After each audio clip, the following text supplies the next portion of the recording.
Thanks చెప్పారు ముఖ్యమైనది అవి సరే మీరు అయితే ఇంకా రెన్యువల్ ఆఫ్ ద సొసైటీ అన్నారు. రెన్యువల్ ఎందుకు చేస్తారు? సొసైటీ నడుస్తుందా లేదా, గవర్నమెంట్ ఉందా, నిద్రావస్థ ఉందా తెలుసుకోవడానికి రెన్యువల్ అని ఉంటుంది. ఈరోజు నేను క్యాస్ట్ సర్టిఫికేట్ గురించి వెళ్ళాను.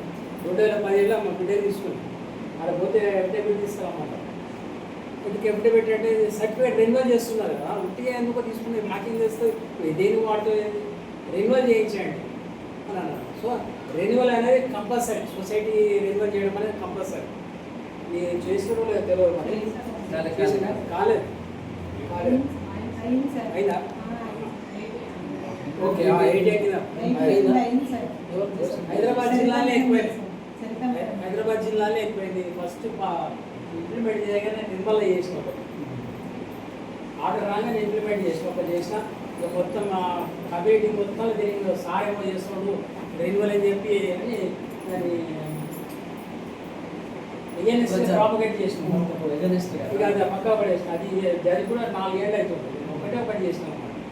సో రెన్యువల్ అనేది ఇంపార్టెంట్. గవర్నమెంట్ ఉందా, నిద్రావస్థలు ఉందా, ఏది నడుస్తుందా లేదా తెలియడానికి అని చెప్పేసి.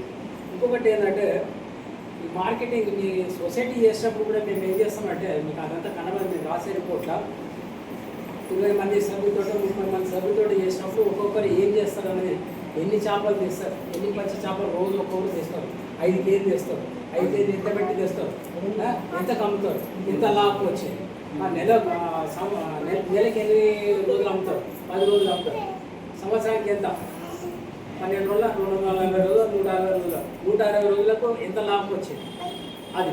మళ్ళీ ఎండు చేపలు, రొయ్యలు అవి ఉంటాయి కదా, అవి వారానికి ఎన్నిసార్లు ఒకసారి కొనుక్కొచ్చి ఒకసారి అమ్ముతాం. అట్లా 52 వారాలు 52 సార్లు వాళ్ళకి ఎంత ఖర్చు అయింది, ఎంత లాభం వచ్చిందని అన్ని రాసి మొత్తం ఆ రిపోర్ట్ అంతా రాసి వీళ్ళకి ఇంత సంవత్సరానికి ఇంత ఆదాయం వస్తుందని రాస్తామన్నాడు. నేను రాసింది ఒకటి, మీరు చేసేది ఒకటి ఉంది సార్. అఫ్కోర్స్ అంతటా అట్నే ఉంది, కానీ అదే బిజినెస్ అనేది చూపెట్టాలి, మార్కెటింగ్ అనేది చూపెట్టాలన్నమాట. మార్కెటింగ్ అనేది చూపెట్టాలి. మోర్ ఏం చేస్తున్నారంటే స్టేట్ ప్రోగ్రామ్స్ ఏమైనా జరిగినప్పుడు ఈ స్టాల్స్ పెడుతున్నారు, మంచిగా నడుపుతున్నారు. అవి కాకుండా మీరు ఇంకా వేరే మీ తరుణిలాగా ఏమైనా చేస్తే బాగుంటుంది. ఈ సంఘం ఓకే, తరుణి వాళ్ళు చేసినట్టు మీరు ఏమైనా చేస్తే బాగుంటుంది. It's marketing, different type of marketing చేస్తే బాగుంటుంది. ఇంకోటి ఏం చెప్పాలనుకున్నట్టే అది సార్ అన్నట్టు మొత్తం క్యాష్ ఎట్టుపోతుంది, ఎట్లా వస్తుందని చెప్పినారు. నేను 25-29 సంవత్సరాలు డిపార్ట్మెంట్ జాయిన్ అయ్యాను. ప్రతి సంవత్సరం ఫిష్ బెస్ట్ వర్కింగ్ సొసైటీ పేరు పెట్టానండి. మంచిగా పనిచేసే సొసైటీ పేరు పెట్టాను. నేను పెట్టాను. ఆ సొసైటీని పిలిచాడు, అయ్యే బాబు ఎంత చేపలు పెట్టామనంటే చేపలు 2 కింటాలు పెట్టాను సార్. మొన్ననే చేపలు చనిపోయినాయి. ఎంత చనిపోయినాయి అంటే 10 టన్నులు చనిపోయినాడు. 10 టన్నులు అంటే 10,000 కేజీలు చనిపోయినాయి. వాటి బట్టి 200 కేజీలు అంట. వచ్చింది లేదు, ఏం లేదు. ఇంటి చనిపోయినాయంటే మాత్రం 10 టన్నులు చెప్తారు. ఎంత పట్టినారా అంటే 2 కింటాలని చెప్తారు. మేము ఎట్లా నమ్ముతాను చెప్పు, ఎట్లా నమ్ముతాను చెప్ప. మీరు మా నెక్లెస్ ఉంటే స్టాల్ పెట్టారు, లాభం వచ్చింది రాలేదంటే మేము నమ్ముతామా? ఎక్స్ట్రా ఆర్డినరీ కండిషన్స్ రాలేదంటే నమ్ముతాం. ఏదో నీళ్ళ కూడా పెట్టారు సార్, దాంట్లో సార్ ఇప్పుడు మెదక్లో పెట్టినా వాడు ఇప్పుడు అంత వచ్చి చిన్న టౌన్ కదా, అంత వచ్చి తిప్పిపోయినా లాస్ అయింది, ఏదో చేసిన. ఇక్కడ హైదరాబాద్ అట్లా ఉంటుంది కదా. సో మనకు వచ్చింది ఏందన్నది, అమౌంట్స్ వచ్చింది అన్నది అంత క్యాల్కులేట్ రిఫ్లెక్ట్ కావాలి. కాకపోతే అది సంఘం నడిచేట్టు కావాలి. అది 2 పాయింట్స్ అన్నమాట. అదే ఎప్పటికైనా అది మీ రిటర్న్స్ అనేది పేపర్ మీద కనపడాలి. సిద్దిపేట చేసినప్పుడు ఒక దుబ్బాక సొసైటీ అని ఉంది. వాళ్ళకు ఒక 4 చెరువులు ఉన్నాయి. పర్ఫెక్ట్గా ఉన్నారు ఎవరైనా దుబ్బాక వాళ్ళు.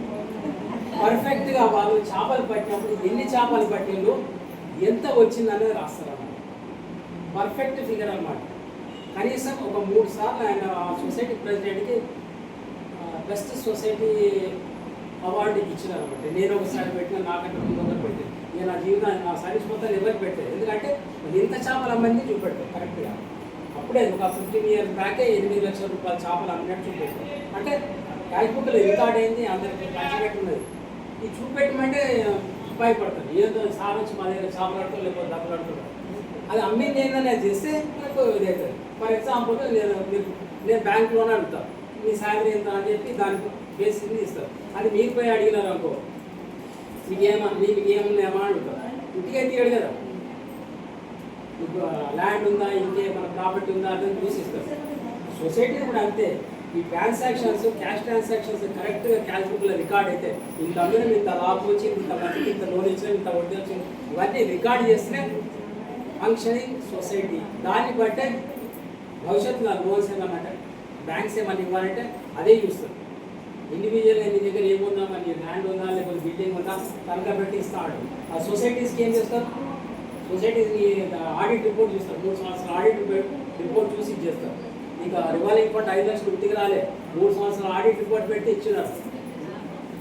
మెదక్లో ఏ ఒక్క సొసైటీ కూడా ఆడిట్ సరిగా రాలే, అంటే చేసినా కానీ చూపెట్టాను అన్నమాట. డబ్బులు అవన్నీ సరిగా చూపెట్టాను కానీ ఇయ్యదు.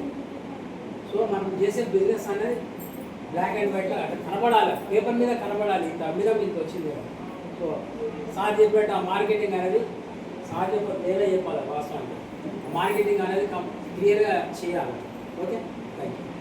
ఇంకోటి ఏంటంటే ఇక్కడే ఎందుకు పెట్టినాం, ఫస్ట్ సొసైటీ నేను విజిట్ చేయడం మొన్న తరిమి అంటే ఎంక్వైరీ పెట్టాం. కానీ రాగానే మా వాళ్ళు చెప్పినారు ఖైరతాబాద్ సొసైటీ మంచి వర్కింగ్ అని.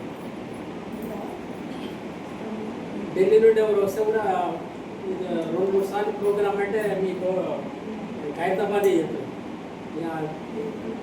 మేము అంతమందికి రికమెండ్ చేసినాం. సార్ కూడా ఖైరతాబాద్లో పెడుతున్నాను చెప్పినాం, డీసీఓ కూడా ఖైరతాబాద్లో పెట్టమని చెప్పినాం. నేను చెప్పింది వాళ్ళు నమ్మినారు. ఆ నమ్మకాన్ని మీరు బొమ్మ చేయకండి. రేపు బిజినెస్ ట్రాన్సాక్షన్స్ క్లియర్గా అన్ని రికార్డ్ చేయాలని కోరుతున్నాను. ఇంకొకటి ఏంటంటే చెప్పమంటే ఎందుకు ప్రిఫరెన్స్ ఇచ్చినా, ఈమె కొత్తగూడెంలో జరిగింది, నా నేటివ్ ప్లేస్లో కొత్తగూడెం.